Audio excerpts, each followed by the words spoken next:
Selamat malam, saudara yang dikasihi Tuhan. Senang bisa kembali hadir di tengah-tengah Anda. Renungan malam pada malam hari ini dengan topik memiliki perjumpaan dengan Tuhan. Dari Pendeta Dr. Erastus Sabdono bersama saya Yohana Ibrahim. Di dalam agama-agama Samawi, agama yang juga mempercayai ada Allah yang Maha Kuasa, yang memberikan wahyu dalam kitab suci yang diyakini sebagai firman Allah, yang percaya bahwa Allah akan membawa setiap orang kepada pertanggungan jawab. Mereka memiliki seremonial. Melalui seremonial itu, mereka menghayati Allah atau umat di kondisi untuk menghayati Allah.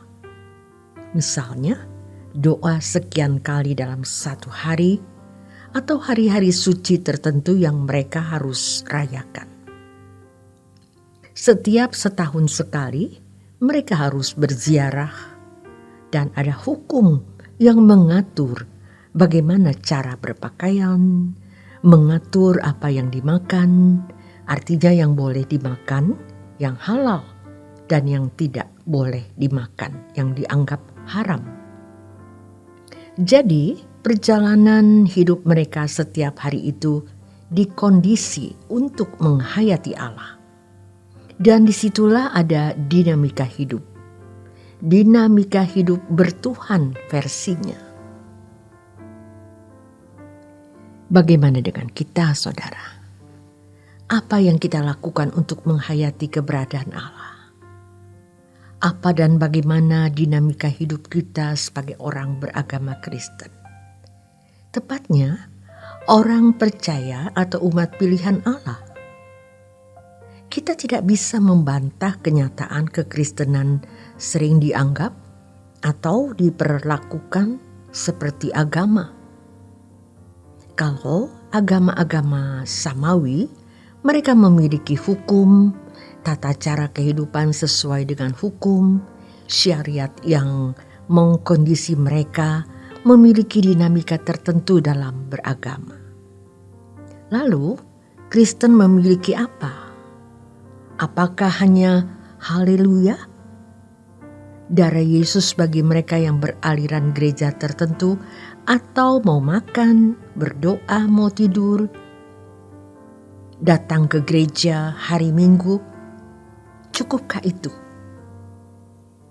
Kalau kita melihat hidup kita sebagai orang Kristen, apakah dinamika hidup yang kita miliki sebagai orang beragama Kristen, atau sebagai orang percaya, atau sebagai umat pilihan sudah sesuai dengan dinamika yang Allah kehendaki? Pernahkah kita mempersoalkan? Maksud di sini mempersoalkan Tuhan. Dinamika hidupku ini sudah benar belum? Ada hal yang harus kita pelajari, yaitu riset. Diatur ulang. Tuhan meriset kita melalui pengalaman-pengalaman hidup, terutama yang mengguncangkan perasaan dan hidup kita. Seharusnya satu-satunya hal yang kita mau capai dalam hidup ini adalah berkodrat ilahi. Seorang pelayan Tuhan yang mengalami perubahan secara terus-menerus, hidupnya pasti mengubah orang. Tidak mungkin khotbahnya stagnan. Kalimat nyanyikan nyanyian baru, artinya bukan syairnya baru, tetapi pengalaman baru yang melahirkan syair baru. Lagu-lagu yang ditulis oleh orang yang mengalami proses pertumbuhan dengan Tuhan, kualitas kedalaman kata-katanya pasti lebih.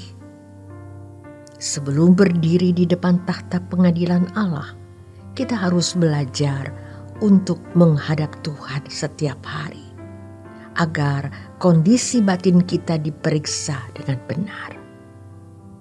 Pasti kita akan memiliki pengalaman-pengalaman yang tidak bisa diungkapkan kepada orang lain. perjumpaan dengan Tuhan dalam doa itu mahal sekali. Dari perjumpaan dengan Tuhan di jam doa itu, kita akan bisa mengenali diri sendiri, bagaimana keadaan kita di hadapan Tuhan. Orang yang tidak memiliki perjumpaan dengan Tuhan tidak mungkin memiliki takut akan Allah. Takut akan Allah tidak bisa diformatkan dengan kalimat, tetapi harus dialami. Herannya, makin sekolah teologi, makin tidak berdoa. Kalau sekolah tinggi teologi hanya untuk mencari hidup, mencari uang, itu jahat. Kita harus tenggelam terus dengan kebenaran. Sebab ilmu bisa dibaca melalui buku. Kita boleh sibuk, tapi duduk diam di kaki Tuhan itu mutlak. Pasti berdampak, sehingga mengalami dinamika hidup bergaul dengan Allah. Setan itu lebih licik dan lebih jahat dari yang kita duga. Kita tidak bisa bergaul dengan Allah, sementara kita masih memberi ruangan bergaul dengan dunia. Maka jangan mendengar, berdialog, terlibat percakapan yang tidak perlu dan tidak melahirkan firman. Karena iman datang dari pendengaran oleh rema, bukan logos.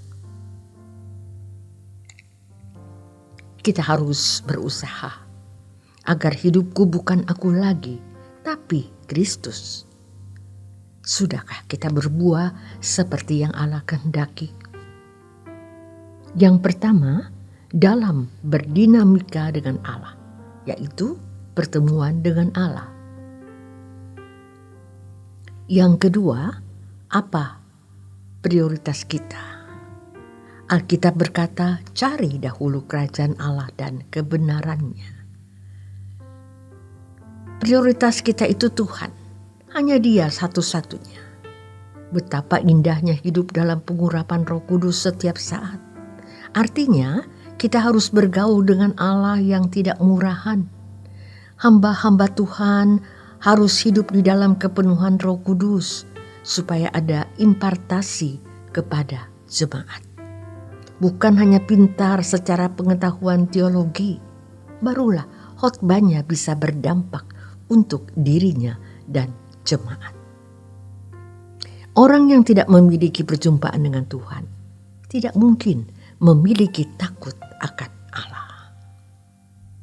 Demikian renungan malam untuk malam hari ini.